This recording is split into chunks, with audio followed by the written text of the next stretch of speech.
ನಮಸ್ತೆ ಎಲ್ಲರಿಗೂ, welcome to ಮಾಗೌಡಾಸ್ creative world. ನಾನಿವತ್ತು ಬ್ರೋಕಲಿ ಫ್ರೈನ ಹೇಗೆ ಮಾಡೋದು ಅಂತ ತೋರಿಸ್ತಾ ಇದ್ದೀನಿ. ಬ್ರೋಕಲಿ ಅಂದರೆ ಯಾರಿಗೂ ಇಷ್ಟ ಆಗಲ್ಲ, ಬಟ್ ಈ ಫ್ರೈಸ್ ತುಂಬಾ ಟೇಸ್ಟಿಯಾಗಿರುತ್ತೆ. ಇದಕ್ಕೆ ಫಸ್ಟು ಕಡಲೆಬೇಳೆ ಹಿಟ್ಟನ್ನ ತೊಗೋಬೇಕು. ಈ ಥರ ಕ್ಲೀನ್ ಮಾಡಿ ಇಟ್ಕೋಬೇಕು. ಅದಕ್ಕೆ ಕಾರ್ನ್ಫ್ಲೋರ್ನ ಸ್ವಲ್ಪ ಹಾಕ್ಕೊಳ್ಳಿ. ಅದಕ್ಕೆ ರೆಡ್ ಚಿಲ್ಲಿ ಪೌಡರ್, ಕೆಂಪು ಮೆಣಸಿನ್ಕಾಯಿ ಪೌಡರು ಮತ್ತು ಸಾಲ್ಟ್, ಸ್ವಲ್ಪ ಉಪ್ಪು ನೋಡ್ಕೊಂಡು ಹಾಕ್ಕೊಳ್ಳಿ, ಎಷ್ಟು ಬೇಕೋ ಅಷ್ಟು.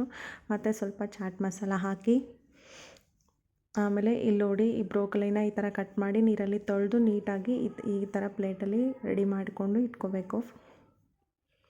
ಆಮೇಲೆ ಇದನ್ನು ಕಾರ್ನ್ಫ್ಲೋರ್ ಮತ್ತು ಕಡಲೆಬೇಳೆ ಹಿಟ್ಟಿನ ಈ ಥರ ಸ್ವಲ್ಪ ನೀರು ಹಾಕಿ ನೀಟಾಗಿ ಗಂಟಿಲ್ಲದೆ ಕೈಯಲ್ಲಿ ಕಲಿಸ್ಬೇಕು. ಈ ಥರ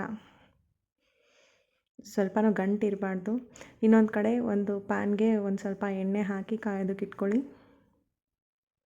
ಮೀಡಿಯಮ್ ಫ್ಲೇಮಲ್ಲಿ ಕಾಯೋದಕ್ಕೆ ಇಟ್ಕೊಳ್ಳಿ. ತುಂಬ ಜಾಸ್ತಿ ಬಿಸಿ ಆಗಿರಬಾರ್ದು, ತುಂಬ ತಣ್ಣಗೂ ಇರಬಾರ್ದು. ಈ ಥರ ಬ್ರೋಕಲಿನ ಹತ್ತಿ ಅದರಲ್ಲಿ ಎಣ್ಣೆಲಿ ಈ ಥರ ಫ್ರೈ ಮಾಡಿ, ಇದನ್ನು 2-3 ನಿಮಿಷ ಫ್ರೈ ಮಾಡಿ ಮೀಡಿಯಮ್ ಫ್ಲೇಮಲ್ಲಿ. ಬ್ರೋಕಲಿ ಎಲ್ಲ ಚೆನ್ನಾಗಿ ಕ್ರಿಸ್ಪಿ ಆಗಬೇಕು, ಅಲ್ಲಿವರೆಗೂ ಫ್ರೈ ಮಾಡಿ. ಹಾಗಂದರೆ ಬ್ರೋಕಲಿ ಫ್ರೈಸ್ ತುಂಬಾ ಟೇಸ್ಟಿಯಾಗಿರುತ್ತೆ.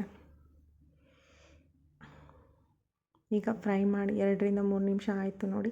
ಈಗ ಗೋಲ್ಡನ್ ಬ್ರೌನ್ ಆಗಿದೆ. ಇವಾಗ ಇದನ್ನು ಎತ್ತಿ ಒಂದು ಪ್ಲೇಟಲ್ಲಿ ಇಟ್ಕೊಳ್ಳಿ. Broccoli fries ready. Thanks for watching. Please subscribe my channel.